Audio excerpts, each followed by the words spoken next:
So in this video, I wanted to spend a few minutes looking at this accessory here. It's called the Blackwing Point Guard. And basically it's a tip protector for a wooden pencil. Wooden pencils have sharp, fragile tips. And if you are moving the pencil from place to place, it could be nice to have that tip protected in the way you would a cap on a pen.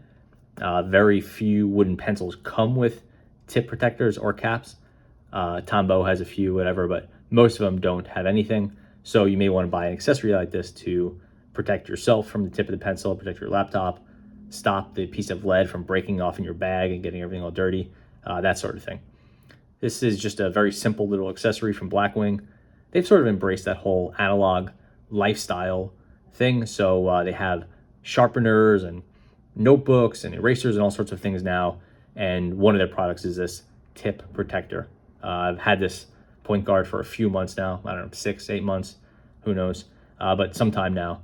It's sold in, silver and black and gold and all the sort of usual colors. And what it is just a single piece of metal. I think it's probably tapered inside. There's no spring. It's made of, I don't know, aluminum, maybe zinc, hard to say. There's no sharpener in here, no eraser. It's just a single piece of metal with a place to put the pencil.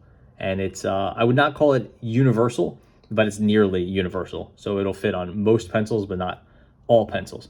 And there's a little logo there. There's the Blackwing B.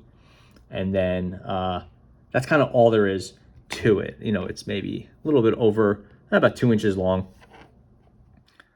maybe half an inch wide, weighs, 5-6 grams, something like that, very light. And what it does, it just presses on to your pencil, stays on quite securely. And that's kind of it. It will add to the length of the pencil as you'd expect. You could sort of post it when you're not using it, but the pencil is going to be very long and unwieldy at that point. So it's really just something you set off to the side till you need it again. It might be something you put inside a pencil case or pencil box so that when you transport your pencils, they're a little bit safer. Because it presses on, it will kind of wear down or chew into the ridges of the pencil. The pencil obviously, or most pencils are hexagonal. So these vertices or these corners here is what this circle is going to press onto, right? It's not going to press on the flat edges. It's going to press onto the corner. And if you push hard into it, it's going to mush down those corners a little bit. Presumably this is a pencil you're transporting and it's been sharpened and you're actively using it. So the edges or the corners getting a little bit dulled or maybe losing some paint isn't too much of a problem.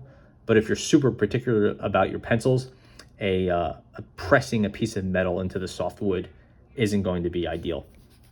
I tested out with a few pencils now. This is just a Musgrave Harvest. Here we have a Palomino. So that's like the company that makes the Blackwing now. This is their Forest Choice, and this was a very long tip. So we'll see about how far down it goes.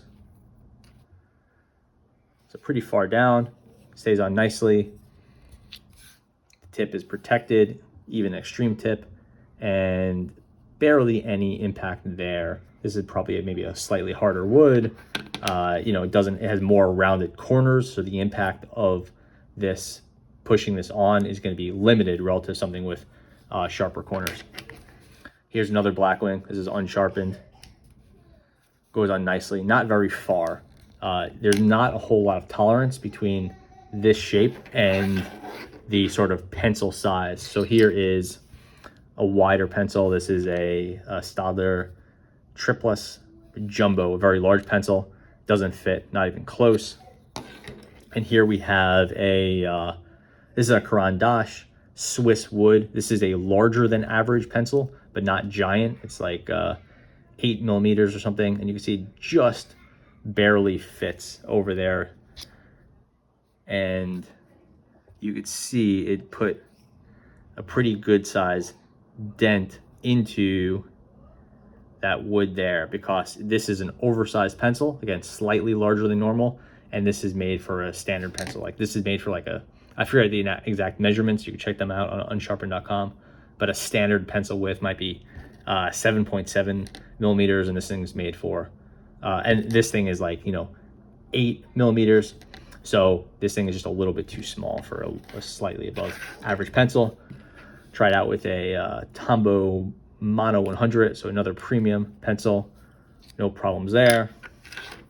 Here we have a High Uni, Mitsubishi High Uni. Again, no problems, really nice fit. This is a painted Japanese pencil. And now we have some round pencils. So here we have a Kitabashi Vermilion. Fits nicely. So this was a big test. Does the round fit on the round? Yes, it does. In some ways, it actually feels like a more secure fit. So round on round is good. Here's another round pencil. This is the Faber-Castell Perfect pencil, I think it's called. And this fits. Even though there's a little play here, it still fits, which makes me think, again, there's a taper in here, so that's really nice. And we'll wrap this up with the official tests here. We have a Palomino Blackwing 602, and then Eberhard Faber Blackwing 602. It's like one of the original generation, you know, 5th or 6th or whatever generation Blackwing 602s. The Palomino is like literally the pencil that this sharpener was made for. The Palomino Blackwing, that is. Perfect fit, no shock there. Lastly, we'll test it out with the original Blackwing, or one of the original type Blackwings. Nice fit, no problems there, nice and secure. So, in summary, I would say, does this tip protector work? Yes. Does it have a clever name, the Point Guard? Yes. Is it worth $15? Like, for me, I really like these little sharpeners here. These things cost, you know, 4 for $1, or 2 for $1, or 1 for $1, depending on where you buy it. If it's online, or if it's, you know, next to the checkout counter at a fancy bookstore, it'll be a little bit more. It's just a little piece of chromed or metallic covered plastic, and it fits on any pencil, and it's nice and secure, super lightweight, and it protects the tip really perfectly. And I really like these. I think this is the way to go, and you could get a bunch of them and you could lose them, but you know, they start to flake off the paint, and it's they're really lightweight and flimsy, but they're plastic, and they don't make for a good gift. So even though they're very effective, like cost effective, and they do their job effectively, in fact, they go on and off better than the Blackwing. The Blackwing is obviously much nicer, and it's something you can give someone and have forever as long as you don't lose it. But it's very gifty and nice. But for me, these like cheaper options for me are much better. So I would say while the Blackwing is cool, and it's nice that they're doing stuff, you know, accessories around pencils, I do prefer these cheaper ones. I would recommend trying to track down some of these tip protectors if you can. So that pretty much covers it. It's the Blackwing Point Guard. Thanks for watching.